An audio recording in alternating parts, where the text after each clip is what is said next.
do you like the feeling of power you have as a newspaper proprietor, of being able to sort of formulate policies for a large number of newspapers in every state of Australia? Well, there's only one honest answer to that, of course, and that's yes. Of course one enjoys the feeling of power. The newspaper can create great controversies, stir up arguments within the community, discussion, can throw light on injustices, just as it can do the opposite. It can hide things and be a great power for evil. It's not a perfect system, obviously, but can you think of a better one? Hello and welcome to episode 21 of Murderocracy, a podcast that keeps an eye on the news and influence of News Corp, the most influential media company in the Western world. I am Cam Wilson. And I am Sami Shah. Hey Sammy, how are you today? I'm all right. I could be better. It's been a weird morning of news, basically. I think everyone, as we're recording this, I think everyone kind of has been reeling from the sudden shock announcement that Shane Warne has died of a heart attack in Koh Samui. I also woke up in the morning and there was a terror attack in Pakistan at a Shia mosque, which killed something like 54 people. And then you've got, Ukraine and nuclear power plants. And it's one of those mornings where I'm genuinely questioning the wisdom of waking up at all. Yeah. I woke up at 2:30 in the morning. Just I could hear my dog scratching. And that's when I kind of checked my phone and I saw the news had come out then. And I was shocked about Shane Warne because it was kind of like when Kobe Bryant, the basketball player, died last year. Shane Warne still seemed, very young. He isn't playing anymore, obviously, but, he was still, seemed pretty fit and around. And more importantly, he was kind of still active in our lives. Like he would appear like in the media, he was commentating, he would pop up every now and again. You'd see him on the Daily Mail or something. He still felt very much a part of Australian culture. And so for him to suddenly die, I mean, all deaths or most deaths are kind of come as a shock, but still, particularly to me, I'm like, wow.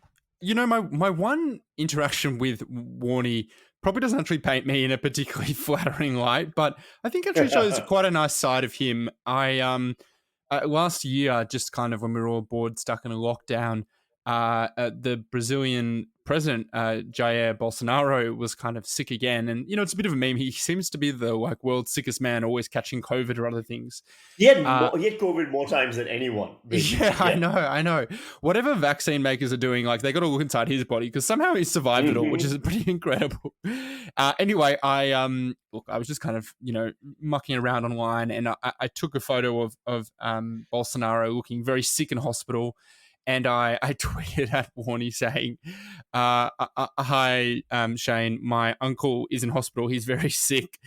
Could you, he's a big fan of yours. It would mean so much to him if you said, send a message to him. He doesn't have Twitter, but I'll pass it on. Thanks so much. Not expecting anything. And the next morning I woke up and he'd responded saying, hey, mate, we're all pulling for you. Good luck. Your family love you. And I mean, look, I took advantage of. That's very sweet of him. Yeah, I know. I'm the dickhead here. There's no denying that. But it was very sweet of him. He was a man who, was definitely an interesting character. But he did seem to be quite nice to his fans, and I think that's something meant a lot. Yeah, there's that larrikin kind of embodiment there, which Aussies love, and the celebration of that. And no doubt over the next weeks, we're going to see opinion column after opinion column after opinion column, mourning the death of the last larrikin and how, you don't make cricketers who have a sense of humor like Warnie anymore, or who are as larrikin-esque as Warnie and all that. But, and there might be some truth to that, who knows. But overall, the outpouring of grief from around the world, from everyone from Mick Jagger in England to Pakistanis on my Twitter feed, is quite remarkable to see.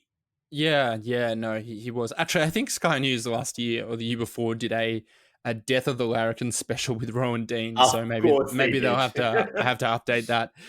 No, but I know that the news has been pretty grim. The war that's happening in Ukraine is very, very sad. I have a question. I'd be interested to hear what you think, Sammy.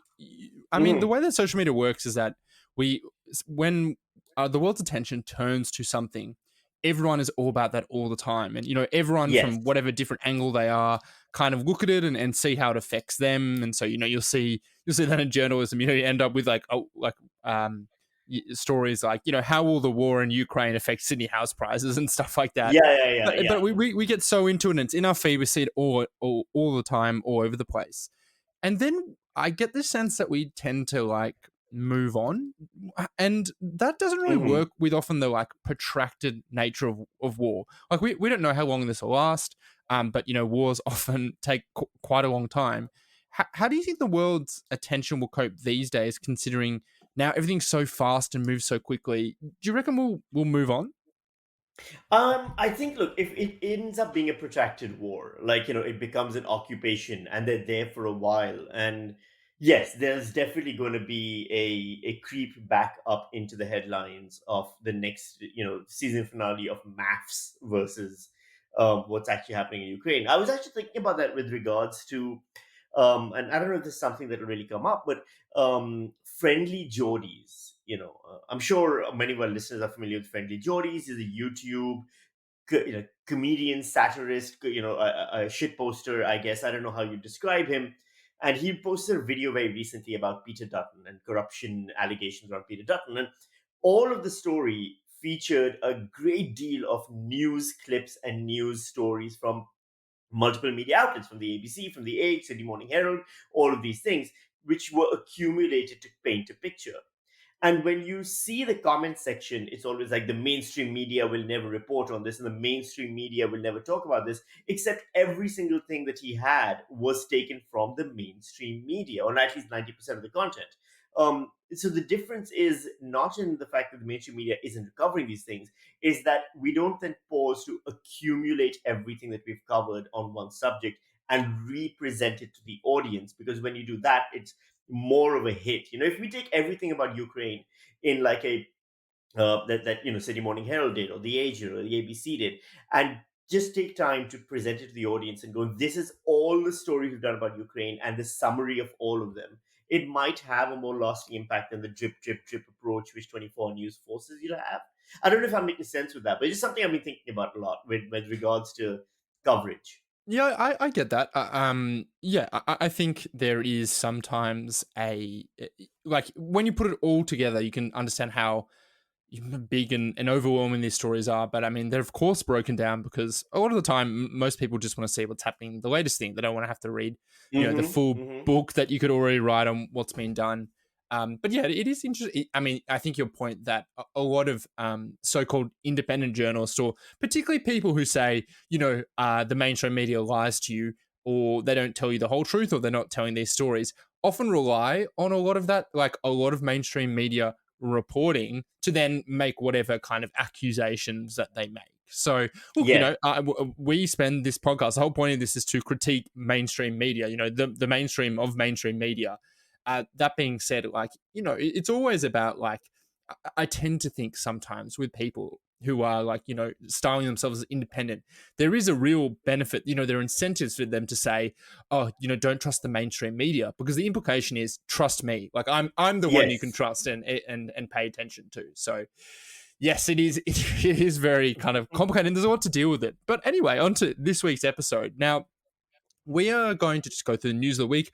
I also have a game, Sammy, that I haven't even prepared you for, but there is an Mm-hmm. article that I want to go through by Tony Abbott decrying the war in Ukraine, and linking it to, of course, cancel culture. We're going to play a game called Absolutely. Start Stop, where we're going to go through it, and you're going to tell me to stop when you want to kind of point out something that you think is not quite right. Mm-hmm. But before we do, let's talk about the news of the week, and we have to do some housekeeping, which is, of course, first of all, thank you as always to our patrons. You make this possible. Thank you for your support of the show. If you do also want to support us, it's patreon.com/murdocracy, and it does mean a lot. We also had a few weeks back, we asked people to give us a podcast review in the style of an Andrew Bolt editorial, and you guys delivered. Here's one from a user Biolith. Okay, so I'm going to attempt to read this in the style of Andrew Bolt. And if you know the style of Andrew Bolt, it's very particular and distinct. It's like he's telling children a fairy tale at night before bed. All right, so here we go. As as Australia's most read political commentator, I am, as you would know, no friend of censorship. Free speech is essential to me, not being sued more often. However, I will make an exception for this puerile, woker than thou trash, which panders to the adult babies of the lunatic left and attacks in the most rabid manner the principled journalistic work of our great News Corps, while disingenuously pretending to present facts. As my friend Alan might say, shaft bags are too good for them. To be fair, Bravo. That was good. I yeah. thought that was good. Thank you. Right. I've watched a lot of Andrew Bolt in the last few weeks for my News Weekly podcast, so I think I'm getting the cadence now. I think Yeah, I am. yeah, it's paying off. Great script, great delivery. Really enjoyed that. And Thank you. Thank you. this week, I thought we'd give a new challenge. I want you to give us a review that just subtly works in something that you don't think would be allowed due to woke cancel culture these days. So, maybe Mhm. there's something out there that you think, couldn't be made, a TV show, something you used to do. If you can work it in, we'd really love that into a review of Murderocracy on whatever platform you like. All right, Indeed. let's kick off onto the news.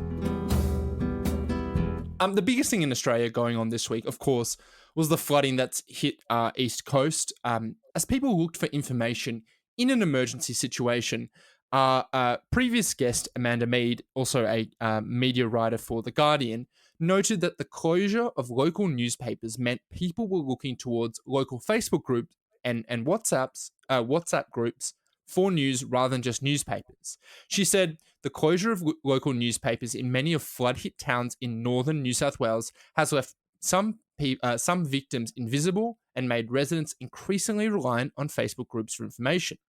Rupert Murdoch's media empire stopped printing the 160-year-old Northern Star newspaper in Lismore last April, 10 months before the worst flooding in history hit the northern New South Wales town. The Star was one of at least 20 News Corp Australia mastheads which were absorbed by the capital city mastheads. The Star also lost its own website, becoming a page on the Daily Telegraph website, as well as going behind a paywall. Of course, this wasn't just News Corp either. Journalism, Education and Research of Australia President Alex Wake in the article noted the ABC's coverage of the Lismore floods was quite good, but their coverage outside of that area was also not so much. So, a lot of the media companies, their regional coverage is kind of lacking. Sammy, Mhm. in this kind of situation, where are you personally going to get information? Are you going to newspapers, primary sources like the Bomb, local Facebook groups, and where do you see other people going? I mean, look, if you're living outside of these towns, outside of Lismore, outside of any of these regional areas, yeah, you can rely on your own bomb, or you can rely on the emergency app, or you can even rely on the ABC front page and stuff to give you a summary of things. It's the people in those areas and the people whose family members are in those areas who need more urgent, up to date news. And yes, there is a thing, a validity to the claim that newspapers anyway wouldn't be providing that information. But social media has totally and utterly taken over in being more reliable because there's a lack of official news sources on the ground. And there are journalists there. There's not denying that there aren't journalists in regional towns. They're busting their ass. They're working really hard. I know so many journalists in regional towns across WA, across Victoria, who provide so much good coverage, particularly during times of fires. But they always say the same thing: they're stretched thin. There's barely any resources, and they used to be better off, a decade ago. So there is that definitely is a valid complaint to have, I think. Yeah, I think that's right. I've worked and lived in regional areas, and I know that these informal groups that have popped up really do serve a kind of purpose, particularly in news deserts or areas, even where you do have a news source, but of course you're not going to have the resources of a capital city. I was in Geraldton Yes. in regional WA, and the Facebook groups there were often the fastest way to find out stuff because all of the infrastructure, whether it's news, whether it's police or fire services, they don't have the same resources as somewhere like in Sydney or Melbourne, so they're always going to kind of be a bit slower. Honestly, And even in Sydney or Melbourne, though, if you think about it, we so much as journalists, as working in newsrooms, when there's a massive fire in your city, or there's some infrastructure damage, or there's a bomb gone off, God forbid, or something, you even reporters and journalists turn to social media for the up to date information, to find things on the ground, report, commentary from citizens and stuff. So social media took that place a long time ago yeah, of the exactly. first port of call. Exactly. And journalists are also using those same Facebook groups or WhatsApp group to find information in the first place and to, respond to stuff, whether it's true or not. I mean, but I find it very hard to deny the fact that we have seen the hollowing out of regional media over the past 10, 20 years. Like there are projects in Australia that are tracking that. And some of the pushback which came this week, there was some pushback from a few News Corp journalists who kind of took umbrage with the reporting. I'm not going to name them just because I think that, it was a very tough week and rather than put it individually on them, this was shared across a few people. They argued that this piece focused on print publishing, something that wouldn't have helped in an emergency. So, like, the Lismore newspaper that was the Northern Star.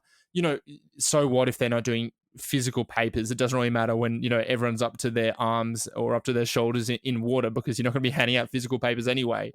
And they said they still do have journalists in the place. It's just they're not putting out physical newspapers. And the other thing they kind of took it like an issue with was that it was an attack on reporters who were on the ground, doing a good job and just under really, really tough situations. One even tweeted out, a shout out to the Guardian reporter who contacted me to try and get information for this piece, claiming it was going to be off the record. Two main questions for me, Sammy. First, what do you think of the criticism that, this written at this time was an attack on journalists working in extremely tough conditions? And the second one is, what do you also think of the critique of asking for the off the record comment? Can you explain to people who don't know what it is and say, do you think that was a fair criticism?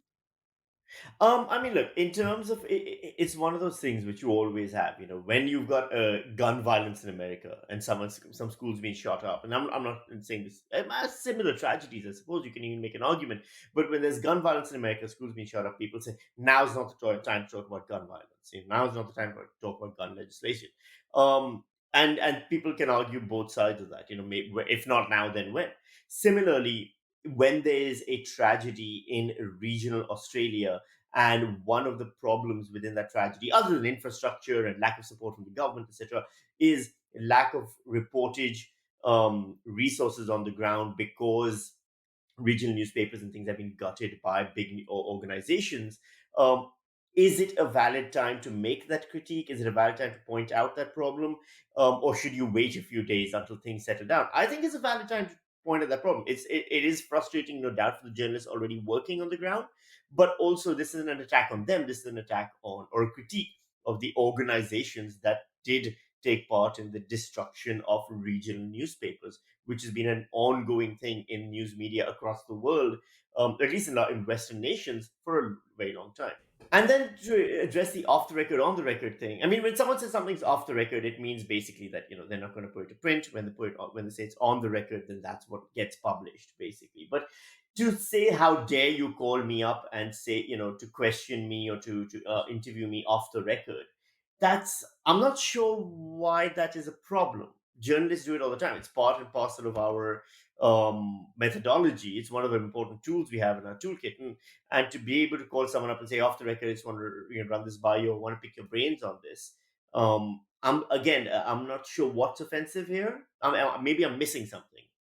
I think the point that they were trying to make is that you were coming to us for dirt when we're literally on the ground reporting on floods, and I don't know if it's dirt though. How is just reporting on the fact that there's not enough resources on the ground, and those reporters could have benefited from more resources if their regional newspapers and stuff still able to help them? How is that dirt? It's not, it's critiquing a system. It's not critiquing the individuals, and I think I can understand why the individuals might feel aggrieved, but still. Which is funny, because out of anyone, you would hope a journalist knows that. Like, to share some of how I do my work, there will be times when I contact someone off the record because I know that they can't, for instance, speak on the record, so I can't get anything from them there. But I might just be like, I'm saying this, like, is this crazy wrong? Because at the end of the day, you're trying to, reflect what's actually happening, and maybe someone can't tell you something on the record, but maybe they say that's bullshit, and you're like, well, great, I should probably go and look into that some more and back it up, because maybe they're bullshitting me, but at least like I can get a sense from other people and try and tell the truth as much as you can. So to go to a journalist and say, hey, like, you know, the floods are happening right now. And like, do you think that there's been like changes in the organization that have affected this? That meant it's harder to do your job, to give people information. Like, you could just say, if you really think that your company has done everything perfectly, you can just be like, off the record, we're good. Like, we're Gucci. Like, everything has been fine so far. And like, I actually don't think there's a story there. Like, that's fine. I don't think like inherently there's anything wrong about like asking someone to just confirm something off the record. And if anyone, like, surely journalists should be able to say like it's okay for someone to ask questions. Like that's what we do all the time. And sometimes the answer is there's no news, and that's just as you know, important as well as telling someone there is news. There was, journalists is shoving microphones into the faces of people who just gotten off planes after being separated from their families in Australia for 2 years. They hadn't had a chance to hug their grandchildren when there was a journalist there going, "How do you feel?" When there's a terror attack, when there's a flood, when there's a natural disaster, journalists are usually the ones shoving cameras in people's faces, going, "How do you feel? Tell us how you feel." It's always a thing that we discuss how inappropriate it is. A journalist to get precious about that is, I think, a bit hilarious. Yeah, yeah. And in fact, actually, I saw this week. I was watching a 7 News bulletin of the floods, and they did, you know, a package, which is that, you know, pre-recorded collection of, you know, different video scenes cut together, not just an interview, but like, you know, they're out there filming the stuff during the day. And there was like 1 or 2 moments in it that I was like, oh, I actually think they went a little bit too far in capturing it. One was talking to a mother, a young mother with a young child who'd lost everything. And like the journalist kind of asked some really like probing questions. Like she was like, I don't have anything. Like I've lost everything. And the journalist said something, trying to get this like perfect line where he was like, yeah, but you still got the most important thing of all in your arms. And there was another moment where it was like, there was a guy, he was crying on the street corner, and then his neighbor went over just to say, you know, like and this was obviously, he was uncomfortable crying as well, you know, it seemed like a private moment, and his neighbor went over to try and cheer him up, and like the camera was kind of shoved in their faces. And in both situations, look, I'm a journalist. I think you should be trying to tell the story of people on the ground. If someone is fine with you filming it, that's fine.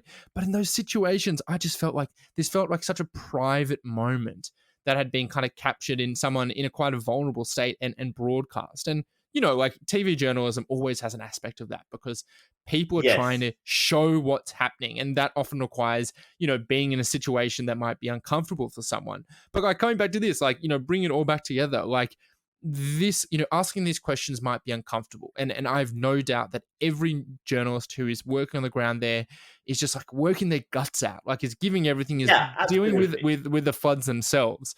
And hearing these questions be uncomfortable. And I'm not critiquing, like I'm not criticizing them at all. In fact, I'm very empathetic to having a reaction to something being like, get off my back, let me do our job, like, you know, cover the community, help people, we can deal with this later on. That being said, I'm kind of, even though I understand that, I don't necessarily think that criticism of this article is correct. All right. And actually, one thing in flood news as well, and now this is where I'm getting really, maybe I am being too much of an asshole. You got to tell me, Sammy. News Corp announced that it has committed $1 million to aid in the recovery of the communities devastated by the floods and to help people rebuild their lives. That's what they said. Sammy, tell me, am I being a terrible person for being like, $1 million, is that it? I mean, they don't pay much in taxes. They can offer a little bit more. They definitely have savings that we know, for example, from the stories we've done in the last year, episodes, that they're doing great financially. They're turning a profit when so many news organizations are. Yeah, I think 1 million is a bit of a pittance, to be honest. I don't know. Isn't it? Look, the awful thing in me is just like, if they'd given nothing, I wouldn't have like been out of nowhere. How dare News Corp not donate money? But the fact that they gave like $1 million, it's I don't know. It's almost like a paltry amount.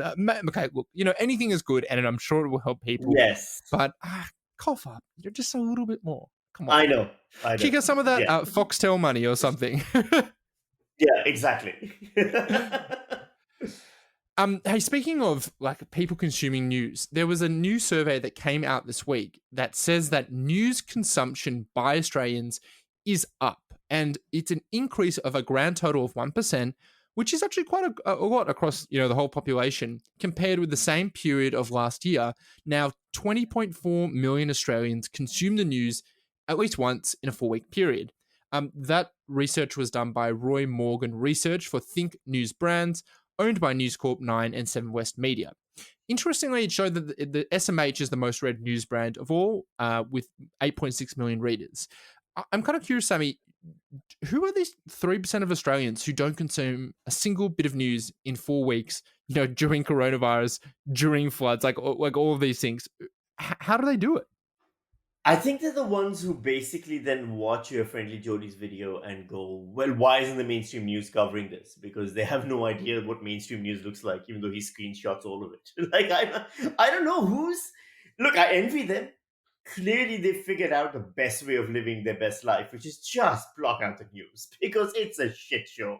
It is just depression. Yeah, it's Debo. It is depression mainlined into your veins. And you know what? If I had the ability, I would be one of them. Unfortunately, I'm a news junkie, but yeah, My curse. I do envy. Yeah, absolutely. Look, I mean, 1% probably, given the survey amount, may just be within the margin of error. And Margin of error, right. Maybe it doesn't actually show anything significant, but it's kind of assuming that it does. I don't know. Like, I guess maybe last year people were super fatigued by COVID news. They just had a COVID Christmas. Now things have kind of like been a little bit better. I don't know. I mean, look, maybe I should be more positive. The fact that 97%, almost every Australian you see kind of consumes some of mainstream media every month. That's probably a good thing, right? Like, Australians, I don't know. by Is and it? large, Clearly, Australians are their mental health is suffering from this. yeah, addiction. that's true. So, Although, like, Australians, by and large, despite I think all the chatter, tend to be like quite well behaved citizens who like know about the world around them. Like, and I think about this during the vaccine stuff as well. Like, despite all the chat about anti-vaxxers, a lot of which I was doing, the vast majority of us just went and got vaccinated. Like, there's a lot of talk, I think, sometimes about this stuff, but we tend to actually be fairly like, law-abiding, rule-following, kind of polite and informed Australians, people at least. Maybe I'm being a bit too, or better or worse. Yes. Yeah, exactly. Now, as if working at Sky News didn't already have its downsides, but here's another. Staff at the video arm of News Corp have had their personal identification details stolen during a major hack of a third-party provider. So this was reported by Nine's Zoe Samius, who wrote, the payroll provider Frontier Software suffered a cyber attack last year that revealed full names of and bank account numbers of staff who worked there. 9 Radio, which runs 2GB, 3AW, 4BC, had also been affected. Look, not ideal. Have you ever had your details caught in a leak or a cyber attack, Sammy? Oh, so many. I mean, I've got subscription to that service, which is, I think it's Unroll Me or one of the others, which basically notifies you every time your details are, every time a subscription service you use has been hacked, and therefore your details might be available on the dark web. Have I been pwned? Is that it? That's right. Have I been pwned? And run by an Australian, by the way. I didn't know that, really. Yeah, so his name is Troy Hunt. He is based in I think the Gold Coast or at least somewhere in Queensland. I have this. This is a total like divergence from what we're talking about. But I like if I'm campaigning for one person to get like an Order of Australia, I think it's him. He runs this free service. Anyone can sign up for it. You can put your email in. Phenomenal.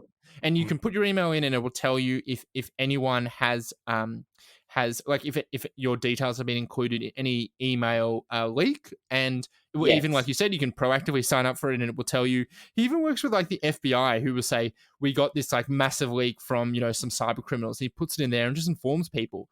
Just does it out of the goodness of his heart. Yeah. He's a consultant on the side as well. That's what I think like Aussie Spirit is, helping people out. He's the person who I want to see get Australian of the Year and not Peter Credlin.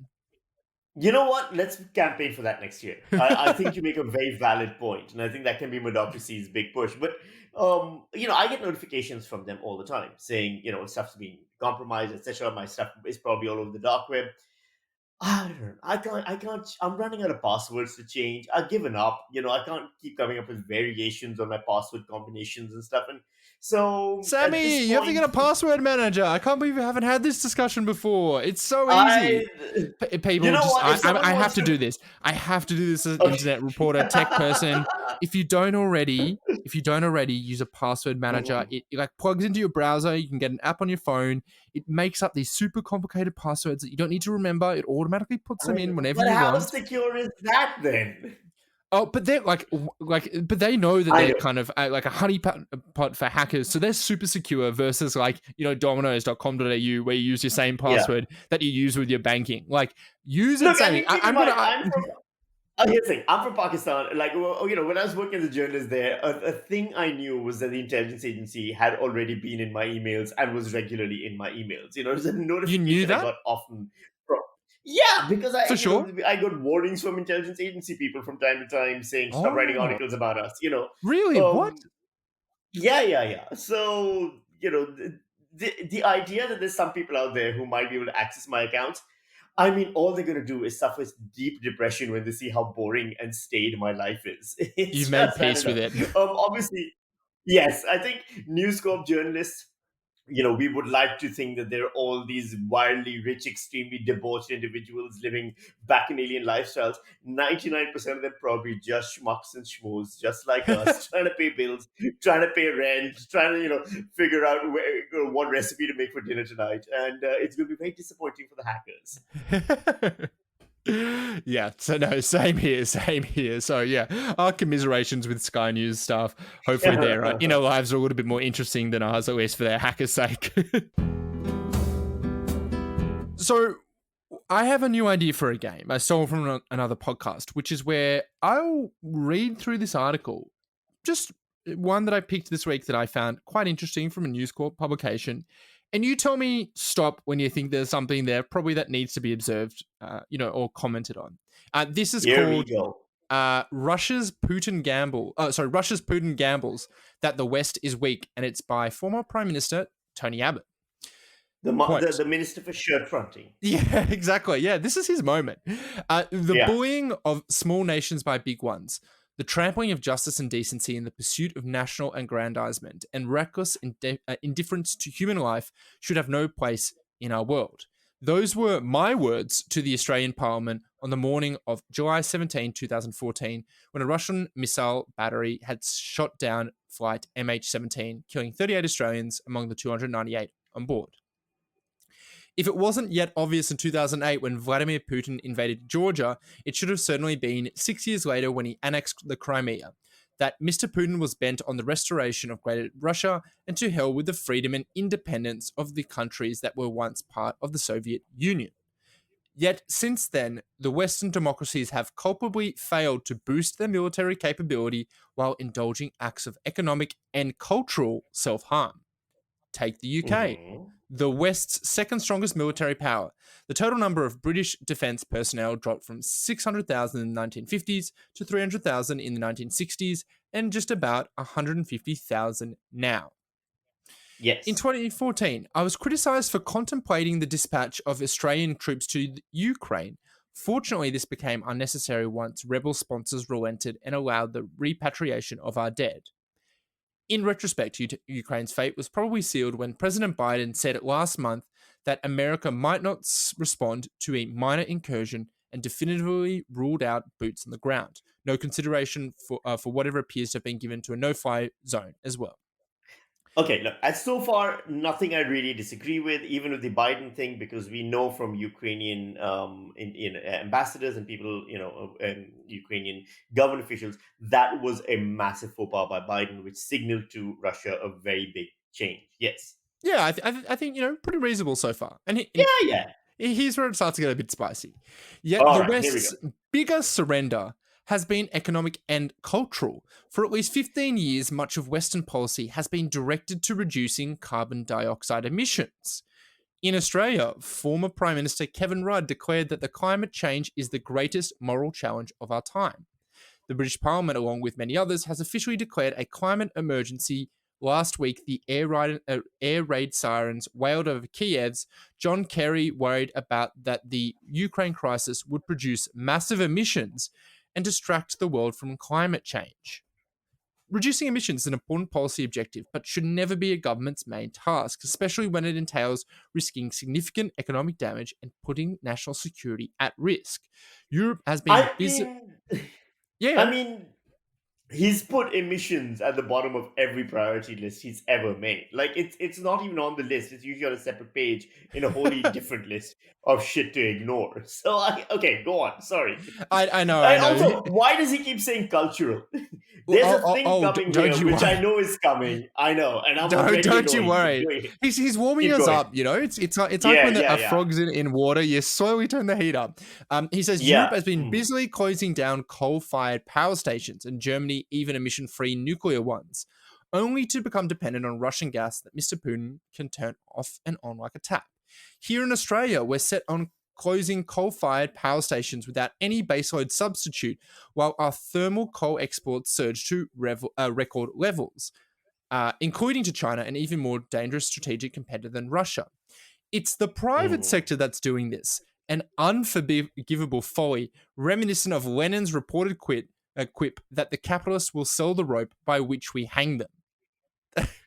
Then there's quoting Lenin. I know. Then there's globalization, which has undoubtedly made the world richer, but at the cost, as we've only lately come to realize, of strengthening the West's competitors and exporting its manufacturing base. Free trade should continue to be promoted, but principally between countries with comparable standards of living, and only between democracies that respect the rule of law. I mean, look, at the same time, this is, his government, every government we've had has had a very cozy relationship with Saudi Arabia, with, many different non-democratic countries that, right now we've got the Scott Morrison government working to change the Great Barrier Reef status as a endangered environment with support from Saudi Arabia. So there's a very... who we decide we work with and don't work with seems to be very up for grabs all the time. Anyway, keep going. Yeah, no, I agree. I mean, like, it was Tony Abbott who signed a free trade agreement with China.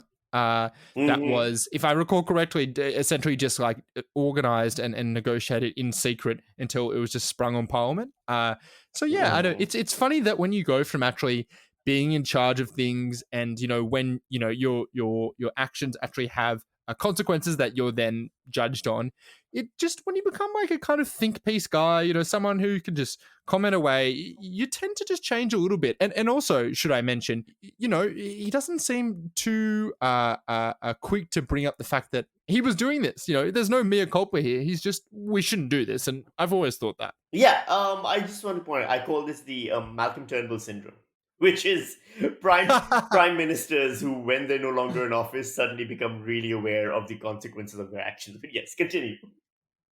Yeah, exactly. It's incredible. Medicine should study this because all of a sudden, former prime ministers seem to grow a spine. It's crazy.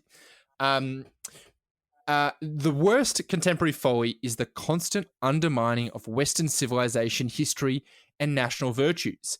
Partly, it is deliberate subversion by cultural Marxists, but mostly it's the polite acquiescence of... Yeah, I know.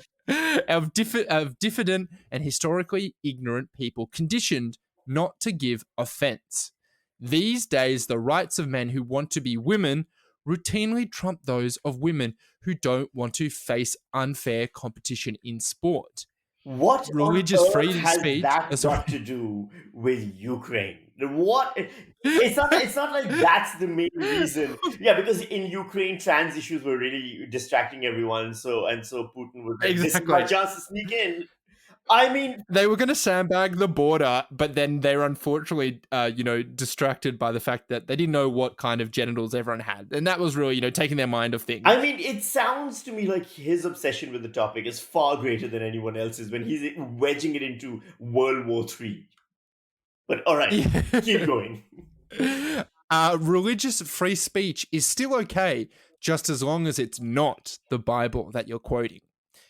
Martin Luther King's famous plea that his Mhm. children be judged by the content of their character, not the color of their skin, would be denounced on most Western campuses as an example of colorblind racism. Ah, the amount of people Mont- who quote Martin Luther King as just, without considering all the other things he said about race and politics and mistreatment of black people. Anyway, it's, oh my God, there's a reason why Tony Abbott still holds the gold standard for worst prime minister in Australia, despite the fact that we have Scott Morrison right now.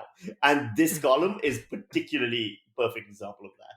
Yeah, it's kind of like how I don't know if you've seen this, but the CIA always celebrates Martin Luther King Day, and they will Mhm. like they spent a lot of their time like trying to blackmail Yeah, him. exactly. Anyway, so but yeah, all this it kind of gets kind of washed through this is acceptable history now. Just the parts of it that we think are the least offensive and support what we're doing. But okay, yeah, Anyway, keep going.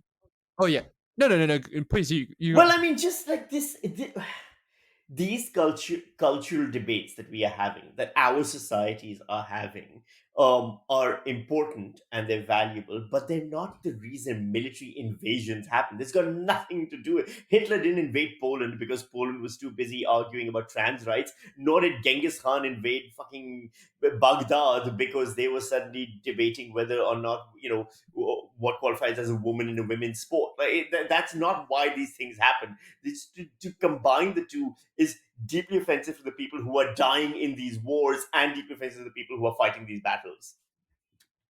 Yeah.